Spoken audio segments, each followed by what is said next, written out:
Hi everyone.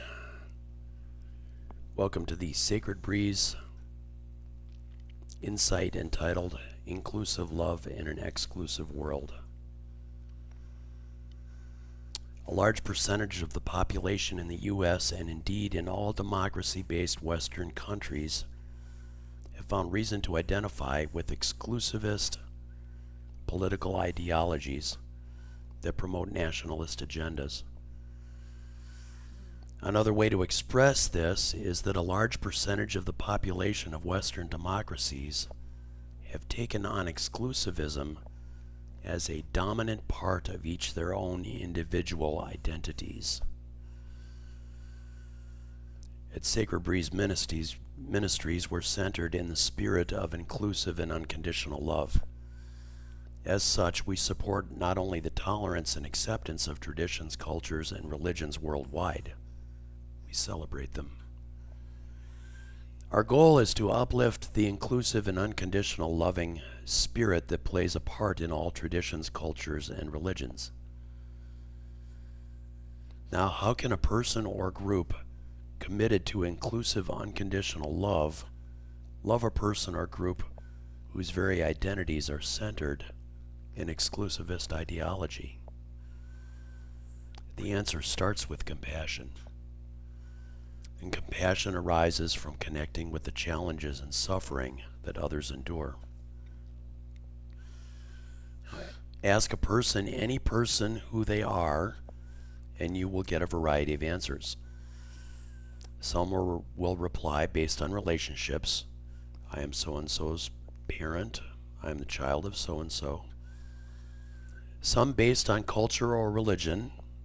I'm a Catholic, I'm a Methodist. I'm a Hindu, I'm a Buddhist.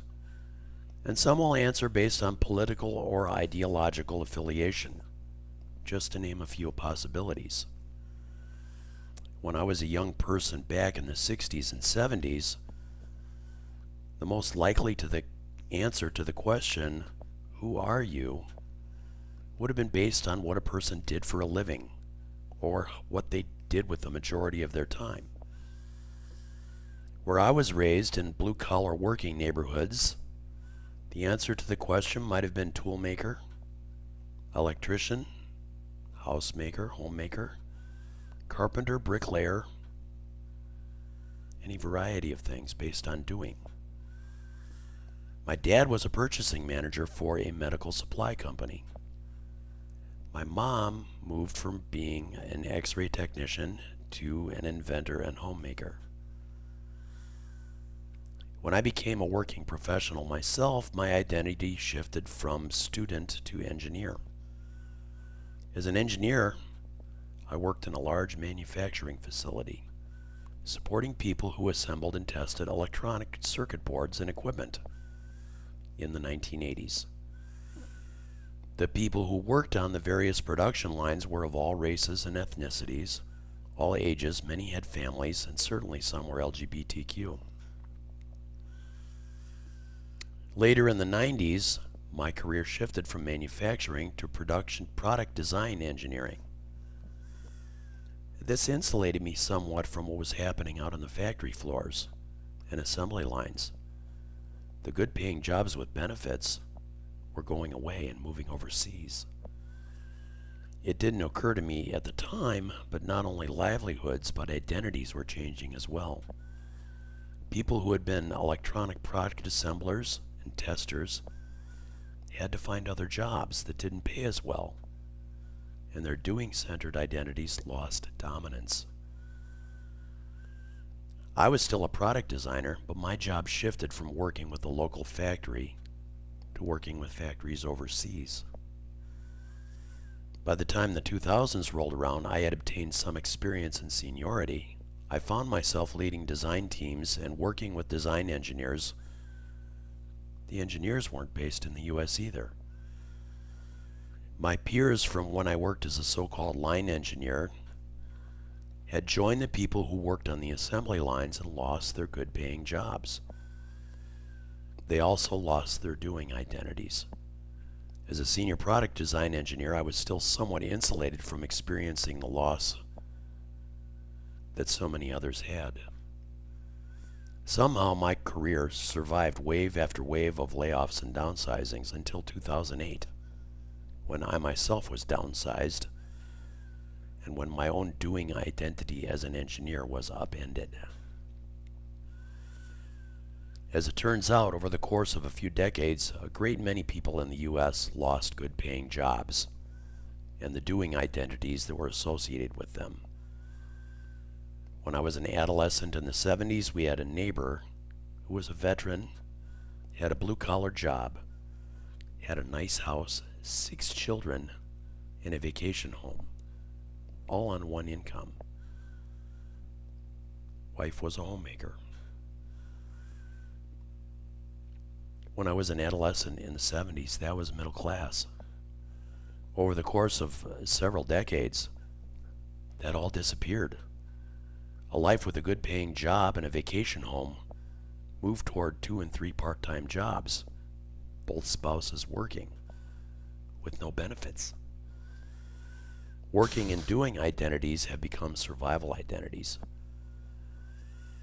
Self-esteem is attached to valuing oneself.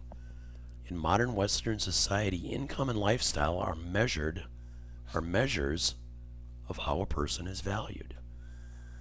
Over the course of a few decades, millions and millions of people experience not only loss of income, but loss of identity and self-esteem along with it.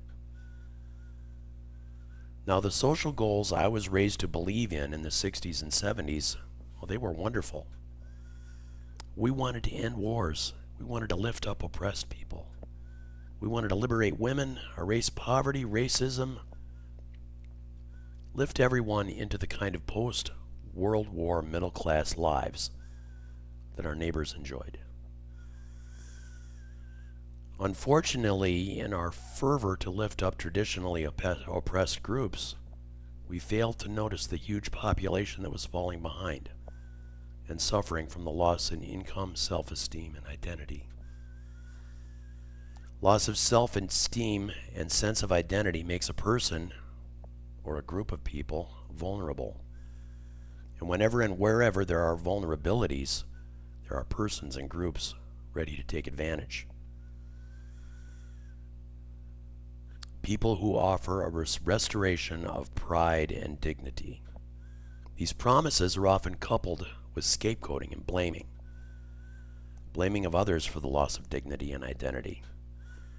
In the U.S. and in the West, we've shifted blame. We've seen it shift so many times. Black people, Jewish people, Muslims and poor people, women and LGBTQ people, both documented and undocumented immigrants, and finally, ultimately, to people who identify with inclusive liberal ideologies.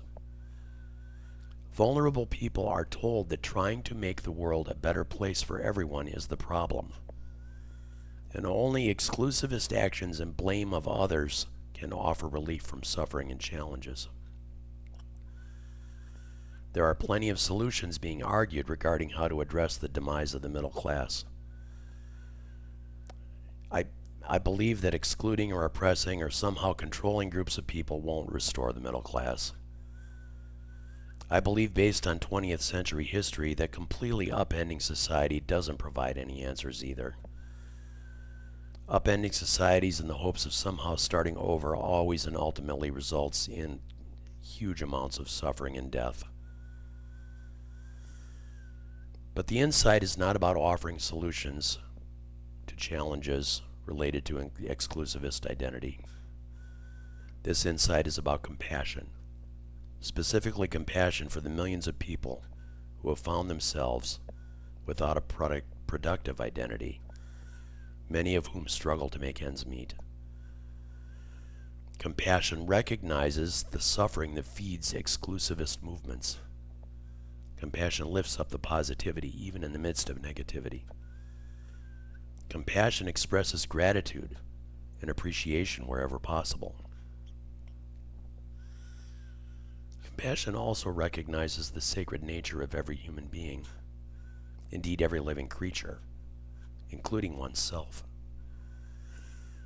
That said, encounters with exclusivist identities sometimes include hurtful words and behaviors, going both ways. Compassion does not simply excuse hurtful words or behaviors. Hurtful words and behaviors are met with honesty and integrity, recalling the sacred nature of the individual behind the words and behaviors. Compassion for self and other exercises healthy boundaries and walks away from abuse rather than enduring or escalating. When negativity comes, and it does, sometimes heavily, from both directions again, it is tempting to attack back in kind. It is tempting to stereotype an individual based on politics or race or socioeconomic status. And yes, a phrase like conservative white privileged males is a stereotype that dehumanizes the individual and negates the individual's sacred nature as much as any other stereotype. Stereotyping also reinforces a person's identification with exclusionary ideologies. A viable alternative to exclusivist identity recognizes the sacred nature of self in every human being.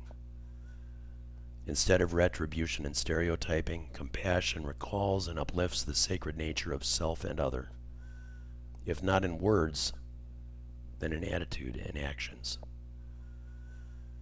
On a recent driving trip, we encountered an individual who was gloating over recent political events that favored the exclusivist ideology and identity. He also talked about a lifetime of running small businesses and the challenges of living under current economic conditions. Under more favorable conditions, this person may have been retired, enjoying retirement rather than selling produce from an open roadside stand in the middle of the heat of the rural southern United States.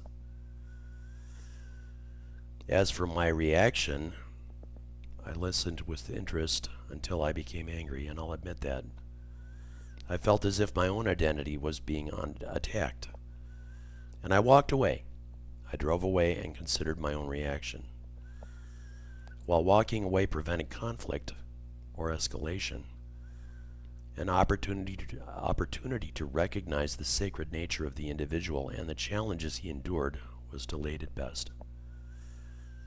The opportunity to thank him for offering the service he provided, recognizing the challenges he endured, and reinforcing his sacred nature as a human being was lost as well. In the U.S. and around the world, it seems that ideological differences are the foundation of more and more separation and conflict, even within communities and families. Authentic spirit inspires healing and reconciliation. Compassion grounded in inclusive, unconditional love seeks peace and reconciliation. When peace and reconciliation are not immediately possible, exercising healthy boundaries helps to maintain civility and safety, while recognizing suffering and the sacred nature of others helps to humanize others and increase compassion. Recognizing the sacred nature of others also has the potential for helping others to recognize their own sacred nature. And when a person recognizes their own sacred nature, an alternative path to self-esteem and identity opens up as well, grounded in sacred nature. Maintaining compassion and civility in conflict situations isn't easy. Sometimes ego-centered defensiveness takes over, and conflict escalates anyway. When this happens, there's an opportunity to be kind to self and to others, to forgive and to learn from the experience. There's an opportunity to learn and grow as an individual and as a sacred being, worthy of unconditional love. My prayer is that we all open our hearts to authentic spirit, that we may grow in compassion and act as peacemakers and healers in these challenging times. May we all allow our inherent sacred nature as human beings to become dominant centers of our identities. And may we each embrace and uplift the inclusive, unconditional, loving aspects of our own faiths, cultures, and traditions. Amen. And thank you for listening.